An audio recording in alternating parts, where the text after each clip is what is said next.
Im August 1917 arbeitet Vincenzo Perugia als Anstreicher im Louvre. Jeden Tag, wenn er durch die langen Gänge geht, denkt er an die Kunstwerke, die hier hängen. Die Mona Lisa ist besonders für ihn. Er betrachtet das Bild immer wieder. Die Leute stehen oft davor und bewundern ihr geheimnisvolles Lächeln. Für Vincenzo ist es aber mehr als ein schönes Gemälde. Er denkt, es gehört nach Italien, nicht nach Frankreich. Vincenzo kennt die Routinen im Museum gut. Morgens kommen die ersten Mitarbeiter. Die Besucher betreten kurz darauf die Säle. Am Abend ist die Halle plötzlich leer. Die Sicherheitsleute sprechen oft miteinander oder werfen Blicke zu den Eingängen. Die Wachsamkeit ist nicht besonders hoch. Manchmal verlassen sie ihre Posten für einen Moment, um miteinander zu plaudern oder eine Pause zu machen. Ein Plan reift langsam in Vincenzos Kopf. Immer wieder überlegt er, ob es wirklich möglich ist, die Mona Lisa einfach aus dem Museum zu nehmen. Doch je öfter er den Saal betritt und das Bild sieht, desto sicherer wird er. Er beobachtet die Bewegungen der Wächter, das Verhalten der Aufseherin und die Wege, die sie nehmen. Eines Abends, als das Museum schon fast leer ist, bleibt Vincenzo länger in der Halle. Er geht langsam an der Wand entlang, schaut sich die Gemälde an und zählt die Minuten. Er hört, wie die letzten Besucher hinausgehen und die Türen langsam geschlossen werden. Es riecht nach alten Farben und Stein. Dann verlässt er das Gebäude, als wäre es ein gewöhnlicher Tag. Die Tage danach ist Vincenzo nervös. Seine Hände zittern leicht, wenn er an den Plan denkt. Er kauft versteckt eine große Bluse, wie sie die Mitarbeiter des Museums tragen. Er untersucht, wie leicht das Gemälde aus dem Rahmen genommen werden könnte. In der Werkstatt testet er sogar heimlich mit einem leeren Rahmen. Dann kommt endlich der Tag. Es ist Sonntag und der Louvre schließt am Abend für die Öffentlichkeit. Vincenzo verabschiedet sich von den Kollegen, verlässt den Raum, dreht dann aber um, als niemand hinsieht. Leise schleicht er sich in die Ecke eines Saales. Im Schatten steht ein alter Wandschrank. Er öffnet die Tür, tritt hinein und zieht sie vorsichtig wieder zu. Im Schrank ist es dunkel und die Luft muffig. Sein Herz schlägt laut in seiner Brust. Er muss bis zum nächsten Morgen ausharren. Er steht da, lange Zeit, die Knie werden müde. Durch einen kleinen Spalt sieht er, wie die letzten Geräusche im Museum verstummen. Er tastet nach einer Wasserflasche in der Tasche. Die Stunden kriechen langsam voran. Er versucht nicht an die Angst zu denken, entdeckt zu werden. Er denkt an Italien, an seine Familie und daran, was der Diebstahl bedeuten könnte. Draußen wird es langsam hell. Vincenzo bleibt regungslos. Nur noch wenige Stunden, dann kann er seinen Plan vollenden. Der Morgen ist grau und leise. Vincenzo hört draußen erste Schritte auf dem Steinboden, entfernt und ruhig. Im Schrank fühlt er sich steif und schwach vom langen Stehen. Er wartet, bis es still bleibt und öffnet langsam die Tür. Die Halle ist leer, Licht fällt durch hohe Fenster. Er prüft schnell, ob jemand in der Nähe ist. Niemand ist dort. Vincenzo zieht seine weite Arbeitsbluse über das Hemd und stellt sich gerade hin. Er atmet tief ein. Mit ruhigen kleinen Schritten geht er auf das berühmte Gemälde zu. Die Mona Lisa hängt an der Wand, als wäre alles wie immer. Vincenzo zögert kurz und schaut noch einmal links und rechts. Er hört nur seine eigenen Schritte und das Klopfen seines Herzens. Seinen Schraubenzieher hat er schon lange vorbereitet. Mit sicheren Bewegungen löst er den Rahmen. Das Holz ächzt ein wenig, aber niemand scheint es zu hören.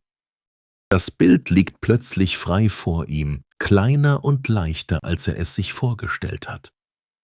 Gleich ist es geschafft, flüstert er ganz leise. Behutsam nimmt er die Mona Lisa aus dem Rahmen und hält sie an den Körper gedrückt. Er spürt die feine Oberfläche durch das Tuch. Dann steckt er das Gemälde vorsichtig in seine Bluse. Es passt gerade so unter den Stoff, lässt sich aber ein wenig verbiegen.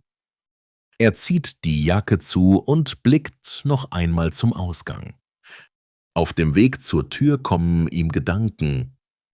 Was, wenn mich jemand sieht? Was, wenn ich stolpere? Doch er zwingt sich, ruhig zu bleiben. Er läuft durch die leeren Gänge so, als ob alles ganz normal ist. »Bonjour, Monsieur«, ruft ihm ein anderer Arbeiter aus der Ferne zu. Vincenzo lächelt knapp und geht weiter. Sein Herz rast, doch seine Schritte sind ruhig. Er erreicht schließlich den Nebenausgang für Mitarbeiter. Die Wache sieht in eine Zeitung. Vincenzo hält den Kopf gesenkt und sagt leise »Bonne journée«. Die Aufmerksamkeit des Mannes gilt kaum ihm. Vincenzo geht langsam hinaus in den frischen Morgen. Draußen auf der Straße ist es laut und voller Menschen, Autos, Karren, Passanten. Vincenzo hält den Mantel fest zu und schlendert in die Menge. Sein Herz beruhigt sich langsam. Niemand scheint etwas zu merken. Die Mona Lisa ist nun nicht mehr im Louvre. Im Museum arbeitet man wie jeden Tag. Erst Stunden später will ein Malermeister das Bild restaurieren lassen. Er ruft einen Kollegen. »Wo ist die Mona Lisa?« fragt er leise. Der Kollege sucht, doch der Platz an der Wand ist leer. Beide Männer sehen sich an. Einer rennt zum Direktor. Die Nachricht verbreitet sich schnell. Die Mona Lisa ist weg. Bald tauchen Polizisten überall im Museum auf. Die Museumsleitung spricht mit nervöser Stimme. Zeitungen bekommen erste Informationen und Reporter erscheinen am Eingang. Menschen versammeln sich vor dem Louvre und diskutieren laut. In Cafés wird nur noch über die Mona Lisa gesprochen. Die Polizei befragt alle Mitarbeiter einzeln, aber niemand weiß etwas. Auch Vincenzo fehlt unter den Verdächtigen. Die Polizei sucht überall nach Hinweisen. Jeden Tag kommen neue Beamte ins Museum. Sie befragen alle, die im Louvre arbeiten. »Wo waren Sie am Montagmorgen? Haben Sie etwas Ungewöhnliches gesehen?« Die Fragen wiederholen sich. Viele sind nervös, manche ärgern sich über den Verdacht, andere fühlen sich sogar geschmeichelt, weil man sie verdächtigt, Zugang zu so einem Meisterwerk zu haben. Die Zeitungen bringen jeden Tag neue Geschichten über mögliche Täter. Mal sind es Künstler, mal reiche Sammler, einmal sogar ein berühmter Dichter. Aber niemand spricht von Vincenzo. In seiner kleinen Wohnung in Paris sitzt Vincenzo oft auf dem schmalen Bett. Die Mona Lisa liegt versteckt unter den Fußbohlen. Manchmal hört er Stimmen auf dem Flur oder Schritte der Nachbarn. Dann schlägt sein Herz heftig, bis wieder alles ruhig ist. 2 Jahre vergehen so, Tag für Tag, mit Angst und Erwartung. Er arbeitet weiter als Maler. Seine Kollegen ahnen nichts. Abends kehrt er heim und wirft manchmal einen Blick unter die Dielen. Dort liegt das berühmte Gemälde in dunklem Stoff gehüllt. Manchmal spricht er leise mit ihr. »Noch ein wenig Geduld, bald bist du frei.« Ihm fehlt die Heimat sehr. Frankreich bleibt ihm fremd, Paris ist trüb. Er träumt oft von den Bergen in Italien und davon, wie die Leute jubeln, wenn die Mona Lisa zurückkehrt. Aber auch die Angst verlässt ihn nie ganz. Was, wenn jemand das Bild durch Zufall findet? Was, wenn das Holz unter dem Boden morsch wird? Die Unruhe lässt ihn schlecht schlafen, hinterlässt Falten auf der Stirn. Manchmal geht Vincenzo an den Zeitungsständen vorbei. Kein Hinweis auf den Verbleib der Mona Lisa. Liest er auf den Titeln. Diese Worte beruhigen ihn nur kurz. Ein anderes Mal gibt es wilde Gerüchte. Ein reicher Amerikaner soll das Bild gekauft haben, sagt ein Blatt. Eine kleine Reue spürt Vincenzo dann. Vor Gericht will er nie stehen, will nicht als Dieb verschrien werden. Doch der Gedanke an Italien macht ihn wieder stolz auf seinen Plan. Im Winter wird ihm alles zu viel. Er will es nicht mehr verstecken. Nach langer Überlegung schreibt er einen Brief an einen Antiquar in Florenz. »Ich besitze ein Kunstwerk von großem Wert«, steht da. »Es gehört nach Italien. Möchten Sie helfen?« Lange wartet Vincenzo auf Antwort.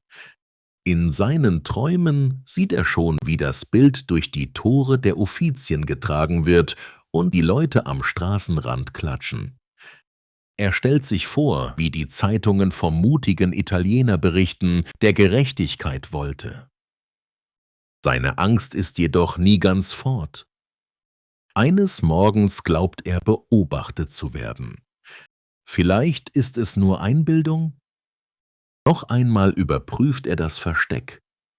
Alles ist unberührt. Endlich, einige Wochen später, antwortet der Antiquar. Man einigt sich auf ein Treffen in einem kleinen Hotelzimmer in Florenz.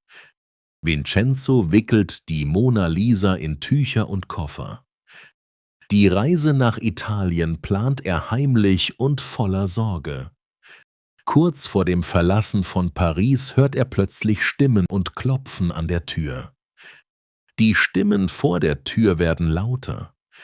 Vincenzo bleibt reglos stehen, sein Herz rast. Plötzlich rufen zwei Männer: »Polizei, öffnen Sie sofort!« Er versteht, dass nun alles vorbei ist. Mit zittrigen Händen öffnet er. Die Beamten treten ein, sehen den Koffer. »Was ist darin?« Einer fragt scharf, während der andere die kleine Wohnung durchsucht. Vincenzo antwortet nicht, weicht ihrem Blick aus. Die Polizisten öffnen den Koffer. Zwischen weichen Tüchern liegt das berühmte Gemälde. Für einen Moment sagt niemand etwas. Dann ruft einer: »Es ist wirklich die Mona Lisa.« Vincenzo wird abgeführt. Draußen warten schon Reporter und neugierige Leute. Blitze der Kameras leuchten auf, Stimmen rufen seinen Namen. Im Polizeiwagen schaut er aus dem Fenster auf die Straßen von Florenz, die ihm plötzlich wieder fremd erscheinen. Die Nachricht verbreitet sich schnell. Zeitungen in ganz Europa berichten von der Festnahme. Manche nennen ihn einen modernen Räuber, andere sagen sogar, er sei ein Held. In der Zelle sitzt Vincenzo alleine, müde und leer. Bald holen ihn zwei Männer zum Verhör. Im Verhörraum fragen sie: »Warum haben Sie das getan? Wollen Sie das Bild verkaufen?« Vincenzo schüttelt den Kopf. »Ich wollte die Mona Lisa zurück nach Italien bringen. Sie gehört nicht nach Frankreich. Sie ist ein Teil unserer Geschichte.« Die Polizisten schauen ihn lange an. Einer schreibt eifrig mit. Sie wissen, dass das Gesetz es anders sieht. Währenddessen reisen Experten aus Paris an. Sie prüfen das Bild ganz genau. Es gibt keinen Zweifel, es ist das Original. Bald schon packen sie das Gemälde vorsichtig ein. Als sie die Mona Lisa zurück nach Frankreich bringen, warten dort hunderte Menschen am Bahnhof. Sie jubeln, schwenken Zeitungen, als der Zug eintrifft. Der Transport zum Louvre wird zu einem Fest. Die Polizei begleitet das Auto. Überall stehen Neugierige, winken und schießen Fotos. Durch die Menge wird das Bild in das Museum getragen. Im Louvre hängt die Mona Lisa wieder an ihrer alten Stelle, nur jetzt gibt es eine dicke Glasscheibe davor und 2 Wächter stehen dabei. Der Prozess gegen Vincenzo beginnt. Journalisten aus vielen Ländern füllen den Saal. In Italien schreiben die Zeitungen Patriot oder Dieb. Manche Menschen bewundern seinen Mut. Sie sagen, er habe nur getan, was die großen Museen oft tun: Schätze zurückholen. Andere finden seine Tat egoistisch und verantwortungslos. Vincenzo bleibt ruhig. »Ich liebe mein Land«, sagt er. »Aber vielleicht habe ich einen Fehler gemacht.« Das Urteil ist mild. Die Richter sprechen nur eine kurze Strafe aus. Viele sagen, das liegt daran, dass Vincenzo arm war und aus Liebe zum Vaterland handelte. Nach dem Prozess verlässt er das Gericht. Die Reporter rufen: »Werden Sie so etwas noch einmal tun?« Vincenzo schüttelt wortlos den Kopf. Die Mona Lisa aber ist ab jetzt berühmter als je zuvor. Sie zieht Besucher aus aller Welt an. Die Leute bestaunen das geheimnisvolle Lächeln noch mehr als früher. Manche denken an den Italiener, der den Mut hatte, das Unmögliche zu wagen. Und so bleibt nicht nur das Lächeln der Mona Lisa ein Rätsel, sondern auch die Geschichte ihres Verschwindens und der Mann, der für kurze Zeit glaubte, sie befreien zu müssen.